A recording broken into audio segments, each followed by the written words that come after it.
Hi வணக்கம். எல்லோரும் எப்படி இருக்கீங்க? இன்றைக்கி சுறா கருவாடு கிரேவி செய்கிறது எப்படின்னு பார்க்கலாமா?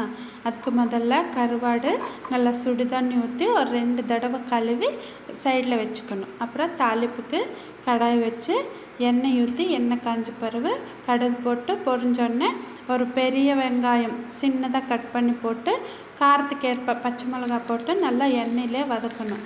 வதக்கின பிறகு ஒரு 3 தக்காளி சின்னதாக கட் பண்ணி போட்டு கொஞ்சம் கருவேப்பிலை போட்டு நல்லா மேஷ் ஆகிற வரைக்கும் வதக்கிட்டு வீட்டிலே அரைச்ச சாம்பார் தூள் ஒரு 3 ஸ்பூன் போட்டு கொஞ்சம் தேவையான கொஞ்சம் மஞ்சத்தூள் போட்டு நல்லா வதக்கணும். வதக்கின பிறகு கத்திரிக்காய் உருளைக்கிழங்கு ஒரு 2 கத்திரிக்காய் ஒரு 2 உருளைக்கிழங்கு போட்டு நல்லா வதக்கிட்டு சோயாபீன்ஸ் அது வேக வச்சு போட்டு நல்லா வேக விடணும். நல்லா வெந்த பிறகு கொஞ்சம் புளி தண்ணி கருவாடு போட்ட பிறகு தான் உப்பு போடணும். ஏன்னா கருவாடுலேயே உப்பு இருக்குது. நம்மளுக்கு எவ்வளோ தேவையோ அவ்வளோ உப்பு போட்டு ஒரு கொஞ்சம் கிரேவி மாதிரி ஆகிற வரைக்கும் வேக வச்சுட்டு கலக்கி சாப்பாட்டுக்கெல்லாம் போட்டு சாப்பிட்டா சூப்பராக இருக்கும். நீங்களும் இந்த சுறா கருவாடு கிரேவி வீட்டில் செஞ்சு பார்த்துட்டு கமெண்ட் பண்ணுங்கள்.